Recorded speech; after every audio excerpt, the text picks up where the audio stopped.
Ya, kalau kita lihat perdagangan hari ini IHSG mayoritas bergerak di zona merah. Betul. Nampaknya sejumlah sentimen positif baik dari global maupun domestik ini tak mampu menjadi bensin Iya, bagi IHSG untuk melanjutkan penguatannya pada hari ini. betul. Sebetulnya apa saja sih, Safrina, sentimen-sentimen yang mewarnai perdagangan IHSG pada hari ini?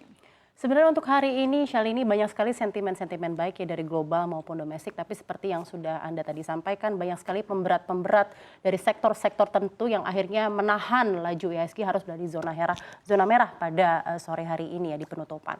Sebenarnya untuk sentimen global sendiri ada yang sangat baik, yaitu adalah setelah pidato Ketua Bank Sentral Amerika Serikat Jerome Powell yang sudah mengindikasikan bahwa akan ada kenaikan suku bunga acuan yang lebih kecil pada pertemuan selanjutnya.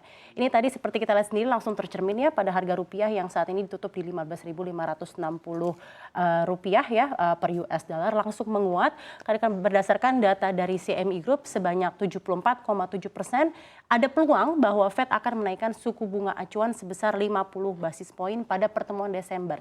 Ini sisanya adalah konsensusnya bilang akan menaikkan sebesar 75 basis poin. Karena pada nyatanya The Fed itu sudah sangat agresif selama 4 kali berturut-turut menaikkan 75 basis poin dan ini jadi yang teragresif sejak tahun 80-an. Jadi kalau misalnya kita lihat sendiri untuk pengenduran kenaikan suku bunga ini sebenarnya juga sudah sejalan dengan indikator-indikator makroekonomi yang lainnya yang dirasa masih cukup baik. Kita lihat PDB Amerika Serikat ternyata juga masih positif, ternyata juga masih jauh ya dari resesi, ternyata tidak menyebabkan ada kekhawatiran sendiri, maka dari itu suku bunga tetap masih berada di kisaran yang tidak perlu dinaikkan begitu besar di 75 basis poin. Di satu sisi kita juga melihat adanya pengenduran kenaikan suku bunga ini langsung berimbas tadi ya ke rupiah yang nyatanya dalam melawan strong dollar saat ini berada di kisaran 15.570-an. Bahkan berada di bawah kisaran psikologisnya di 15.600-an. Dan penguatan Wall Street yang karena adanya angin segar dari The Fed ini ternyata berimbas juga ke bursa-bursa dunia lainnya. Kita akan lihat bersama bursa Asia. Kita lihat ada penguatan tersendiri di bursa Asia. Di satu sisi juga kita melihat global di lainnya di China, contohnya ada policy dari zero COVID di China yang protesnya sudah cukup melandai ya dibandingkan pekan lalu dan ini terlihat juga dari bursa-bursa Asia yang bersama-sama terlihat cemerlang di perdagangan hari ini. Kita lihat bersama untuk Nikkei 225 saat ini juga tengah menguat 0,92%, Hang Seng juga ditutup sumringah 1,54%, Straits Times juga tengah menguat 0,12% dan Straits Times Index juga tengah menguat 0,12%.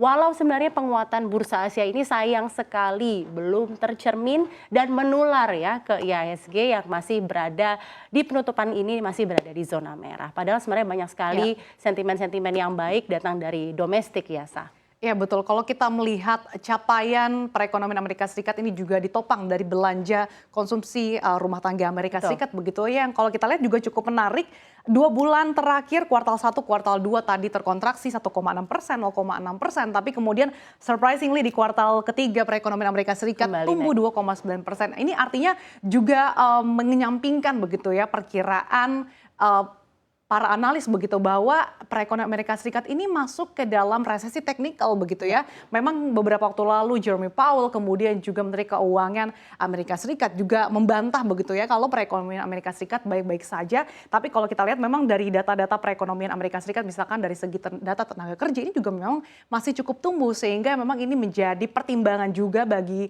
The Fed khususnya dalam melihat kebijakan moneter ke depannya. Ya Betul sekali. meskipun tadi Safrina juga mengatakan kalau kemungkinan besar The Fed ini menyiratkan bahwa kenaikan suku bunga acuan akan dikendurkan begitu ya. Tapi kalau kita lihat memang tampaknya potensi atau sikap hawkish dari The Fed ini masih akan terjadi hingga tanda-tanda inflasi atau target inflasi 2% tercapai. Betul. Nah kalau dari dalam negeri sebetulnya apa sih sentimen yang sebetulnya menjadi good news Sentimen. bagi Indonesia tapi tampaknya belum tercermin dari pergerakan IHSG? Ya, lagi-lagi nih sentimen yang cukup baik dari domestik. Pertama adalah rilis inflasi November 2022 yang dirilis oleh BPS tadi jam 11 pagi. Jadi November 2022 tingkat inflasi Republik Indonesia ada di 5,42%. Ini sebenarnya menurun dibandingkan bulan Oktober yang ada di 5,7%, September lalu bahkan di 5,95%, bahkan hampir menyentuh 6%. Jadi sebenarnya ya walaupun sudah ada di kisaran 5% dan udah ada tren kenaikan sejak bulan Agustus sampai akhirnya November ini, sebenarnya kisaran-kisaran di 5% ini masih terbilang cukup terjaga secara tingkat inflasi. Jadi pada nyatanya memang bahkan ada penurunan ya dari Oktober ke November. Jadi memang sebenarnya ada sentimen yang baik yang seharusnya memberikan kekuatan tersendiri terhadap pasar dan IHSG. Nah, untuk inflasi November di 5,42% ini penyumbangnya tahunan terbesar ada pada kelompok transportasi yang menyumbangkan sebesar 15,45% dan andilnya terhadap inflasi bulan November ini adalah sebesar 1,86%. Jadi nyatanya memang ini sentimen yang baik juga pada November ada tingkat inflasi yang terjaga, bahkan turun ya dibandingkan Oktober lalu, namun nyatanya memang belum tercermin kembali ke IHSG. Ya meskipun pada bulan sebelumnya begitu ya ada kenaikan harga BBM, tapi tampaknya memang inflasi saat ini memang meskipun masih dalam kisaran 5% begitu ya, tapi juga cukup melandai dibandingkan bulan-bulan sebelumnya begitu yang juga dilakukan oleh berbagai upaya dari pemerintah begitu ya untuk bisa mengendalikan inflasi. Nah selain inflasi hari ini juga ada data penting yang menjadi perhatian pelaku pasar yaitu aktivitas manufaktur Indonesia, Safrina. Seperti apa Anda melihatnya? Ya, untuk aktivitas manufaktur Indonesia sendiri, S&P Global merilis November ini PMI atau Purchasing Manufacturing Index Indonesia pada November menyentuh angka 50,3. Sebelumnya di 51,8 di bulan Oktober. Jadi sebenarnya memang ada penurunan, betul sekali yang Anda sampaikan sebelumnya, Sasa. Memang ada penurunan dari PMI Indonesia pada November ini, tapi sebenarnya masih di atas 50. Jadi nyatanya memang kekuatan manufaktur Indonesia masih berada di level ekspansif. Jadi sebenarnya banyak sekali sentimen-sentimen domestik yang cenderung positif.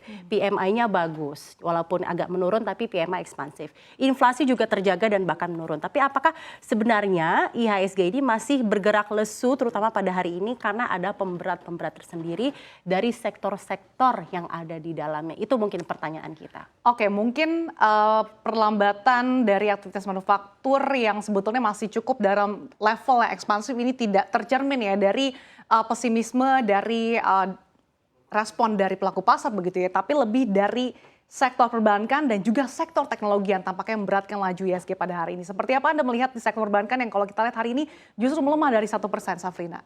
Ini juga menarik sekali ya yang Anda sampaikan sebelumnya, memang ada pelemahan yang cukup terlihat gitu ya di sektor perbankan dan sektor teknologi. Yang keduanya kompak melemah lebih dari 1%. Untuk sektor teknologi melemah 1,6%. Sektor perbankan melemah 1,28%. Padahal sebelumnya di hari Rabu kemarin sektor perbankan ini jadi the winner yang memimpin penguatan dari adanya penguatan IHSG di zona hijau kemarin. Nah memang kalau misalnya untuk sektor teknologi sendiri sih memang nyata-nyatanya kita merasa ini tidak menjadi sesuatu yang dikagetkan lagi ya, karena memang selama sepekan ini sudah beruntun-runtun melemah dan berada di zona merah. Nah untuk sektor perbankan mungkin Syalini, apakah sebenarnya kemarin kan ada penguatan yang quite signifikan gitu ya, berada di zona hijau IHSG dan jadi penyumbang terbesar. Tapi hari ini melemah 1,28%. Apakah ini sebenarnya indikasi profit taking dari adanya penguatan kemarin? Iya, tampaknya memang ada indikasi aksi profit taking mengingat sejumlah bank-bank big caps ini menyentuh all time high-nya begitu, sehingga cuan yang begitu berlimpah ini cukup manis bagi investor untuk merealisasikan keuntungannya.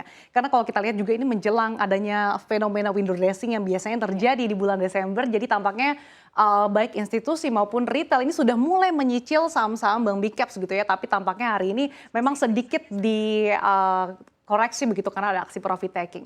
Untuk emiten teknologi tampaknya memang bukan tahun yang baik buat sektor teknologi begitu ya, karena tampaknya pelaku pasar ini cenderung melihat saham-saham yang memiliki value stock. Lagi-lagi disclaimer on, ini semua keputusan di tangan Anda, tidak ada ajakan beli, kita hanya mengulasnya. Terima kasih atas ulasan Anda Safrina untuk perdagangan IHSG pada hari ini.